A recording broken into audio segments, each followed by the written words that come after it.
Oh, hello. I'm Erin. I'm at home, and I'm going to be talking about Sea of Stars, winner of Best Indie Game 2023, as awarded by the Game of the Year Awards.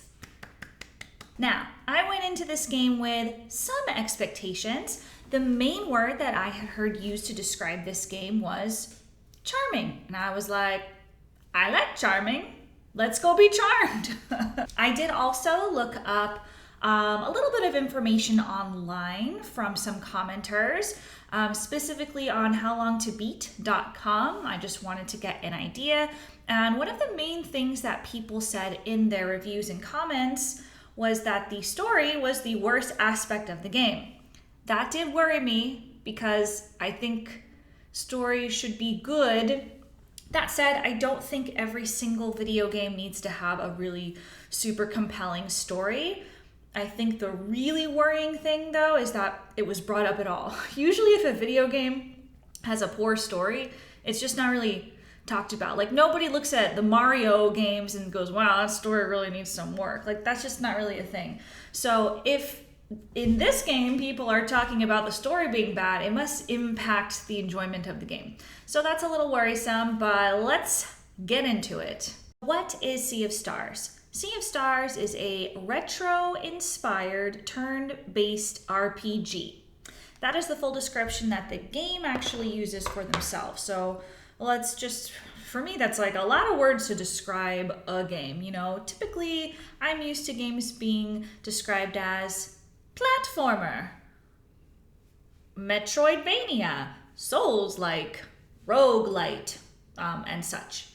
But this one has, like I said, a lot of words to describe it. So let's just break it down. It's retro-inspired. Okay, so I'm expecting something kind of old-timey, I guess. It's turn-based, so I'm guessing there's going to be a fair amount of strategy involved. I don't typically love the idea of turn-based is not my favorite, just because to me it sounds like, okay, so like we're all gonna take turns now to fight the bad guy, and the bad guy's gonna wait. I have heard this described as a JRPG, and the J is for Japanese, so a Japanese role-playing game, which makes me think, okay, so it's like an anime. Cool. Who is this game for?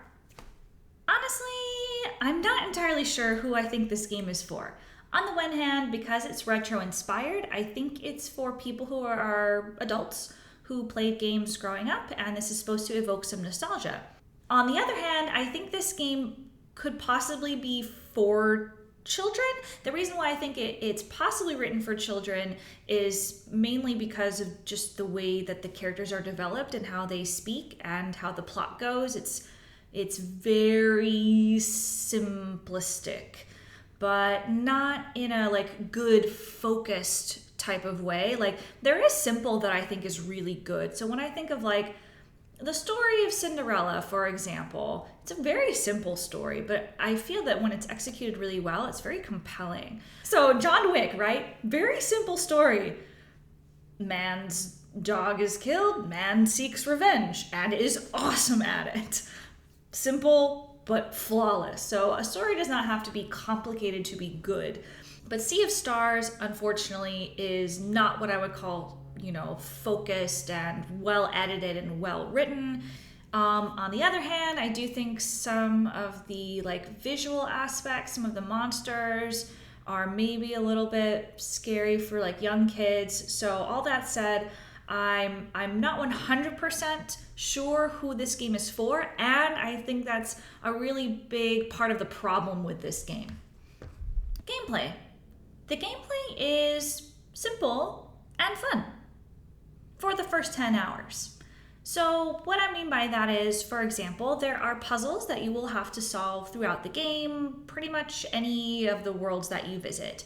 And those puzzles are typically going to consist of press this button to make this ledge appear, and then go get that bridge, go get that block and bring it over here so you can jump up on the block to get up on the ledge, and then from the ledge go to a different ledge and then press a different button, and then come back down and move your block all the way over here, and then get up on that and then get the other button. it's a lot of that, which is very cute and it's fine and it's good. And again, I'm not sure if it is for children, and if it is for children, then it kind of makes sense. That's the level that it stays at. But I would have expected it to get more complicated or more interesting or more layered or nuanced as the game went on. But unfortunately, every single world or realm that you visit, they all have some puzzle that's pretty similar to what I described, maybe with a little bit of variation, but nothing significant, which is fine in the first 10 hours. But in hour 20, it's like, okay, let's do another one of these so I can move on. Thanks. The other aspect includes turn-based fighting. There's two interesting parts, I think, with the turn-based fighting. So one is there is actually a timing aspect. So for example, if an enemy is about to hit you, if you hit your button at the right time, you can block it and you can take a little bit less damage. So that's kind of fun, except that the mechanic, I think, was not great. Like, it was okay, but I sometimes found it very frustrating. Like, sometimes the timing aspect of the game wasn't that fun, because sometimes the animations were just off the screen a little bit, and so I'm like, okay, I'm trying to get my timing right, but I can't see my character, so that's cool. And then the other interesting aspect is this lock breaking idea, where an enemy will start to cook up a spell and you'll see a little series of symbols appear above them, and you have to break those symbols, those locks, if you will, by using the right strategy to break it. I am going to draw a bit of a comparison to Pokemon. In Pokemon, it's also turn-based JRPG, and you have, let's say you have a fire-breathing Pokemon and a water-breathing Pokemon. The water will douse the fire, and things kind of make sense. We all understand that fire would be weak to water, and that fire is strong against other things. In this game, it's kind of random. I know that some of the enemies are weaker to solstice magic, and some of them are a little bit more susceptible to physical attacks, but for the most part, it's pretty much negligible.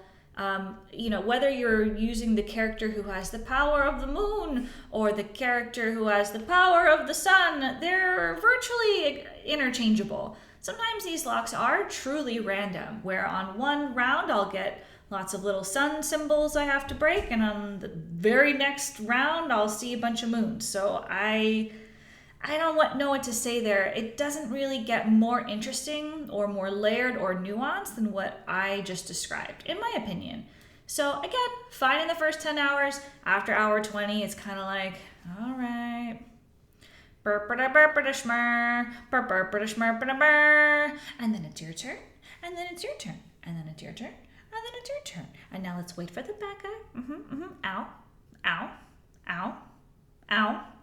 Okay, now it's your turn. Now it's your turn. The visuals. I like the visuals. It's nice. It's cute. It's charming.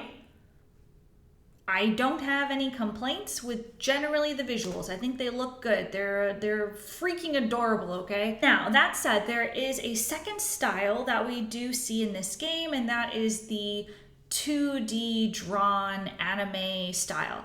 These little cutscenes are extremely short in the game. We really only get maybe a few seconds at a time of seeing this style pop up.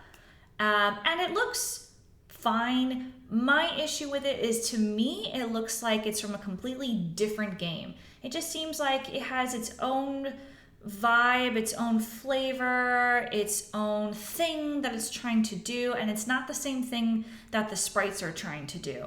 And so for me, it's a little bit incongruent. It makes me just a little bit confused. Speaking of things that are a little bit incongruent, there are a lot of grammar issues in this game, which I attribute to just poor translation and them perhaps not hiring anyone who can localize this a little bit more properly. There are a lot of words in this game, a lot of like made up titles, like these are the dwellers and these are the world eaters, and they're the same sometimes. And I think that some of the words do get lost in translation. There are a couple of like really obvious translation issues. For example, the two main characters, Valerie and Zale, use the word sewing quite a bit when it's very clear that they mean weaving, which are two very different things. Yeah, and sometimes just like a word has like a different connotation. So for example, they say things like, we want access to the Sea of Stars, and we're going to grant you access to the Sea of Stars, which to me, it's like, yeah, technically they are gaining access. That's true. But I think a better word, since we're talking about like a pathway of sorts, is to say we're granting you safe passage, perhaps. Anyways, that's one of my nitpicks. Character and story. Character and story is always something that I'm very excited to experience. I had just finished playing God of War Ragnarok, and that game is just, wow, amazing. So well written, flawless. Sea of Stars, stark contrast, because this game is not focused at all. So let's talk a little bit about the plot. The plot for me personally was so all over the place that I don't remember it very well. So I am going to read off of the Sea of Stars Wikipedia page for the story. And I'm hoping that this will help me remember what the fuck happened. Right, Sea of Stars. Okay, we've got Valerie and Zale. They are solstice warriors and adventurers who have control over eclipse magic. All right, yep, that part, cool. Valerie has powers of the moon, and Zale has powers of the sun. Their power is the only magic able to harm the Dwellers, otherworldly monsters created by godlike alchemists called the Fleshmancer. See, again, when I read Fleshmancer, I think this can't be for children. That sounds spooky. During their travels, they are assisted by their childhood friend, a warrior cook named Garl. Garl is aggressively optimistic, and typically I like that sort of trope in a character where everyone is a warrior, and then we've got this one super down to earth, super as in like very much a regular human being, and he's optimistic, and he likes to cook, and he's just a normal guy who likes to make friends, okay? This, however, again, I just feel that because nothing ever progresses, it just starts to feel repetitive and insincere. Anyways, this trio is joined by an assassin named Sarai. Is it established that she's an assassin? So I don't feel that we don't see her murder anyone, so I don't really know what makes her an assassin. Let's see, but anyway, she joins their party. They attack the Dweller of Woe alongside the other Solstice warriors who are called Moraine, Erlina, and Brugaves. After defeating the Dweller, Erlina and Brugaves betray the group and summon a cult serving the Fleshmancer. The Acolytes use the monster's remains to revive the powerful Dweller of Strife. Now we've got two Dwellers. Okay, we have Dweller of Woe, Dweller of Strife. What differentiates one from the other? I don't care or know. After reaching safety, Moraine tells Valerie and Zale to confront the Dweller at the cult's stronghold on Mesa Island. To disable the protective shield around... Right, there's a protective shield around Mesa Island for some reason, and they have to disable it. They journey to a tower submerged in the ocean. Inside, they discover that the structure is home to an alchemist named Reshan, who requests that they retrieve the magical hourglass, or his magical hourglass. In-game stories reveal that Reshan is the Fleshmancer's rival and former associate who helped him create the Elixir of Life. You know what's crazy is I feel like I missed that part. I'm gonna skip ahead here. Wow, I'm really bored again from this plot. I just read this plot and I still would feel like I would have a hard time telling you what happened in this game because it's just very boring. But why is it boring? What makes a plot boring? Honestly, the plot in itself is not so bad. It's that the characters don't drive the plot. The characters are so weak. They're so two-dimensional. They're so nonsensical that none of their actions make any sense. And so it's hard for me to root for them, and it's hard for me to care what happens next. Every single character is just a turd. So we have Zale, the eclipse boy of the sun, and Valerie, the eclipse girl of the moon. And their entire characters are completely interchangeable. Their dialogue, you could swap it, and I could not tell you who said what. It's very much like, you won't get away with this, and, no! Then you have their best friend Garl, and some of the plots he's involved in, I'm just like, okay, so they solve the problem by baking a giant loaf of bread, which in a children's show would make... No, who am I kidding? That wouldn't make sense there either. We have main characters who come into the story and then peace out, and we just don't see them again. They come in, they're like, I'm the leader of you, and okay, I'm going now, I'm leaving, I'm never coming back. And it's like, But let me tell you about the most egregious offender of bad character. The character that made me want to quit. The character that made me think, okay, I don't think this game was made for Aaron. The game that made me think, what the fuck is this? Why didn't you just hire a writer? I'm so sad. So in this story, there is a world where there are these children, immortal children characters who are locked in a castle. And they have the opportunity to escape, but the only way to do it is to go through like this suit, a mech suit, if you will. And so the leader of these children, whose name is Kale, is like, okay, I'm going to go into the mech suit so I can get out of here and hack into the system on that other world. And it's like, cool. Then all his friends are like, we're coming with you. And he's like, but how? And they're like, we're going to come in this suit with you. And he's like, what? And so then they all transfer their souls into a single body. And they were very happy about it. They're like, wow, we finally get to escape. We're so lucky. This is so great. And I'm like, y'all are 5 souls trapped in one body. They even needed a new name because they're like one being now. They called themselves the Artificer. And in this new form, he goes to the other world and does the hacking and stuff. But it's like, literally they would say things like, oh, well, I guess only one person can talk now, and I'll manage this left leg. And I'm like, y'all gave up your identity for eternity? For eternity? To live in one body? 5 of you? Forever? Now, it could be that it's because culturally, this is extremely foreign to me. I am an American, and Americans place a lot of emphasis on individuality, like too much emphasis, if I'm honest.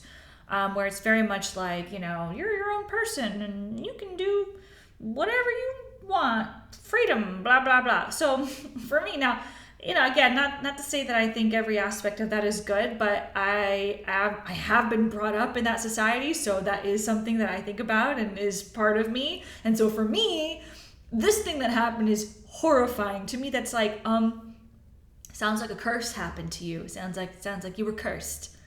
It sounds like a punishment, and I don't understand why you're so happy. So that at that moment for me in the game, I was like, yeah, I don't know. I don't think it's for me. I think that I'm supposed to think this is cute and great and fun, and I'm supposed to be glad, but instead I what? And then we have another offender, right? So Valerie, the sort of personality-less character, we're at the end of the game. She has ascended to godhood along with her partner Zale. So they are literally gods. They're about to leave their friends, and they're not going to see their friends for like a really long time. And the first thing that Valerie says is, well, I hope it doesn't get too boring. And I'm like, it's the end of the game. We just fought the boss. You're leaving all your friends, and the first thing out of your mouth is, I hope it doesn't get too boring? We've never established that this character gets bored easily. Nothing we've done is like boring according to the characters at this point. I'm like, who the fuck wrote this? Bottom line, I think that when people say that the plot is really bad and it's the worst aspect of the game, I think what's more true is that the characters are very poorly conceived and they can't possibly drive the plot forward. Which is a fancy way of saying, yeah, the plot's real bad. And those are my thoughts on Sea of Stars. Yay! This is my first official YouTube video reviewing a game. I am aware that this video probably isn't very good, but it's also my first, so I don't expect it to be... My expectations for myself are not that high. But I hope you enjoyed it a little bit, and hopefully the next one will be even better. Okay, that's enough from me. One more thing, okay? This game is called Sea of Stars. I think, wow, that sounds so magical, so fanciful, so romantic. I can't wait to sail a sea of stars. Okay, listen here.